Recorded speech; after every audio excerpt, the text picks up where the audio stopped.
Hai, Assalamualaikum warahmatullahi wabarakatuh.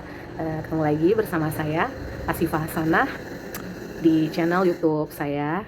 Kali ini saya akan membahas diskusi 4 bahasa Indonesia tentang membuat gagasan dengan topik COVID-19. Oke, langsung aja ya teman-teman semuanya. Perkenalkan, saya Asifah Hasanah atau bisa dipanggil Sifa, dari Prodi Pendidikan Biologi UT semester 3, dan NIM saya 043384331. Jadi saya akan berbagi cerita sedikit tentang bagaimana seru atau suka dukanya bersekolah di era COVID-19 ini. Saya nih seorang guru di salah satu sekolah swasta di daerah Larangan, Kreo, Ciledug. Kemudian pada tahun 2019 itu kita semuanya, Indonesia dan bahkan di seluruh dunia ya, itu sedang menghadapi wabah atau pandemi COVID-19. Karena adanya wabah ini, jadi semua kegiatan yang khususnya ada di luar ruangan atau di luar rumah itu terpaksa dihentikan sementara dulu oleh pemerintah. Kita di negara Indonesia ini mengadakan juga yang namanya lockdown atau social distancing atau menjaga jarak gitu ya, yang berlaku juga untuk sekolah-sekolah. Jadi murid-murid dan para guru tuh dialihkan mengajar dan belajar dari rumah masing-masing, seperti itu. Lalu COVID ini dampaknya tuh besar banget ya, karena penularannya yang sangat cepat seperti flu atau batuk pada umumnya gitu. Dia menularnya itu melalui droplet atau cipratan atau cairan dari manusia yang terinfeksi atau makhluk hidup yang terinfeksi, bisa dari hewan juga. Sebegitu cepatnya sehingga harus ada penanganan khusus nih dari pemerintah, yaitu salah satunya tadi social distancing atau melakukan jaga jarak yang menghindari kegiatan-kegiatan berkumpul banyak orang, dan sekolah menjadi tempat yang banyak orang berkumpul sehingga ditetapkan juga di sekolah agar tidak bersekolah atau belajar mengajar di sekolah tersebut, seperti itu. COVID-19 ini sebenarnya terlihatnya seperti flu biasa, punya gejala demam, sakit tenggorokan, mungkin tidak bisa mencium sementara, atau anosmia, di mana kita tuh nggak bisa merasa suatu rasa makanan atau minuman, nggak bisa mencium udara sekitar kita juga. Itu termasuk salah satu gejala dari COVID yang paling khas ya. Bisa juga ada gejalanya pusing, mual, muntah, dan lain-lain. Dan ini tuh terjadi pada akhir 2019 ya, sampai kemarin yang hebatnya itu pelonjakan angka kasus COVID, penderita COVID itu pada akhir tahun 2021. Dan ini bukan sekedar penyakit biasa, justru terlihat seperti biasa tadi ya, tapi ternyata dampaknya tuh besar banget. Bahkan rumah sakit itu sempat kesulitan untuk menampung pasien-pasien COVID tersebut, karena sebegitu cepatnya penularan tersebut hingga akhirnya melonjaknya pasien yang harus dirawat karena menunjukkan gejala yang sudah terlalu berat.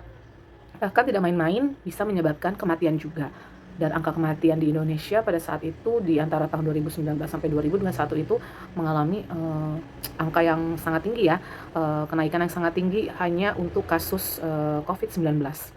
Biasanya COVID-19 ini nyerangnya itu umur-umur yang udah ini ya, umur-umur yang udah renta, mungkin udah 40 tahun ke atas itu rentan kena, apalagi untuk usia-usia yang sudah umur 50 ke atas itu lebih rawan lagi untuk kena.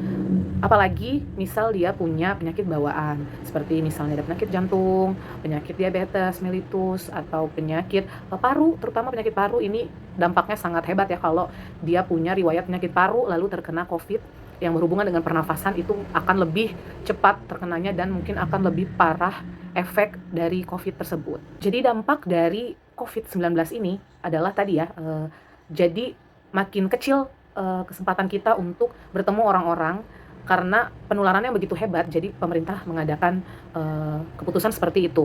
Termasuk di sekolah nih ya, di sekolah itu belajar mengajarnya hanya melalui daring atau online, menggunakan gadget seperti handphone atau laptop atau tablet. Jadi kita menggunakan internet nih ya, teknologi.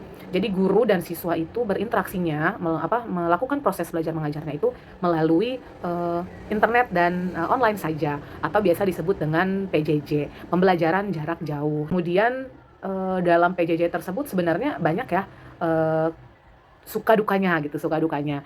Mungkin kalau sukanya lebih efisien aja kali ya, lebih tidak terlalu terburu-buru, tidak tidak terlalu pusing untuk mikirin, harus berangkat jam segini, ketemu murid jam segini, harus pulang jam segini dan lainnya, dan tidak pusing dengan keributan murid-murid gitu ya.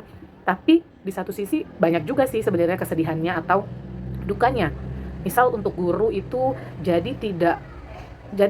agak sulit nih ya untuk mengenali, setiap masing-masing dari siswa, kepribadiannya atau mungkin cara dia belajar. Kami sebagai guru terutama saya, agak kesulitan untuk mengetahui, eee, karakter anak ini gimana nih. Kan kalau karakter anak tuh bisa dilihat secara langsung ya, lebih lebih lebih lebih real aja gitu ya kalau dilihat secara langsung, lebih apa, lebih akurat gitu. Kalau cuman dari sekedar online, melihat dari, Zoom meeting atau Google Meet, itu mungkin ya hanya sekitar nggak nyampe 80%, mungkin sekitar 50% aja kita bisa tahu karakter anak. Tapi emang lebih baiknya itu kalau kita ketemu langsung.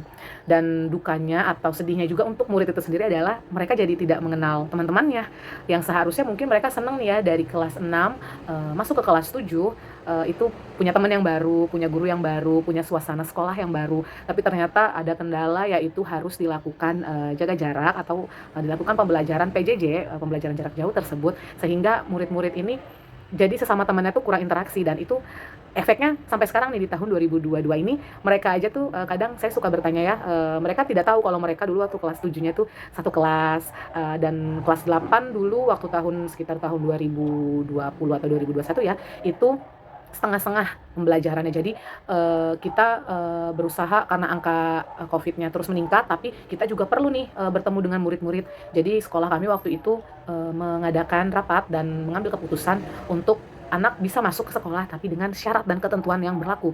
Misal dia tidak boleh sedang sakit, harus dalam keadaan sehat, dan dia juga masuknya itu tidak full satu kelas. Jadi satu kelas itu dibagi beberapa sesi. Kalau kami kemarin sekitar 2 sesi ya. Jadi, ada yang masuknya nanti dari jam 7 sampai jam 9, nanti ada yang dari jam 9 sampai jam 12. Jadi setengah-setengah, mungkin kalau dari murid satu kelas itu ada 30 anak, jadi satu sesinya itu kita cuma ambil 15 anak aja. Dan itu harus menggunakan masker ya, lalu harus membawa hand sanitizer sendiri dan kami menyiapkan sabun serta air mengalir untuk, anak-anak mencuci tangan setiap, habis berkegiatan atau sebelum berkegiatan, seperti itu. Dan PJJ ini dilakukan, eee, pada pagi hari ya, kami semua melakukan pada pagi hari, sekitar pukul 8 pagi sampai jam 11 pagi, yang mana biasanya kami melakukan pembelajaran itu dari pukul 7 pagi sampai jam 12 siang. Memang sih enaknya itu adalah sukanya itu mungkin lebih sedikit ya waktu yang kita habiskan, tapi ya itu kembali lagi pada saat penilaian, kami agak kesulitan karena, tidak terlalu mengenal anak tersebut. Karena kami jarang bahkan tidak pernah bertemu waktu 2019 ke 2020 itu tuh kan benar-benar tidak ketemu sama sekali. Jadi paling hanya kalau pada saat anak bayaran atau orang tuanya bayaran, itu pun mungkin lebih sering ketemu dengan orang tuanya. Dan kami hanya berkomunikasi lewat, internet aja atau, aplikasi chat seperti WhatsApp, Line, ataupun Instagram. Kembali lagi ya, sebenarnya segala sesuatu itu kita harus bisa lihat, dari dua sisi, seperti sisi positif dan sisi negatifnya. Pasti ada dari sesuatu itu tuh pasti ada dua sisi itu, negatif dan positif. Jadi tergantung dari mana kita bisa ngelihatnya nih. Kalau kita bisa ngelihatnya dari sisi positifnya, ya itu akan membangkitkan kita untuk, lebih kreatif, menghadapi keadaan tersebut. Jadi kita bisa, kita bisa mensiasati bagaimana menghadapi, keadaan tersebut. Meskipun itu terlihat sulit banget gitu ya kayaknya, tapi pasti kita bisa kalau kita berpikirnya tetap positif. Oke teman-teman semuanya, sampai sini dulu pembahasan atau sedikit cerita tentang pembelajaran di sekolah, di era Covid-19, terutama di sekolah saya, dan insya Allah nanti di channel ini akan bahas pembahasan yang seru-seru lainnya lagi, dan maaf jika ada salah. Terima kasih semuanya. Assalamualaikum warahmatullahi wabarakatuh.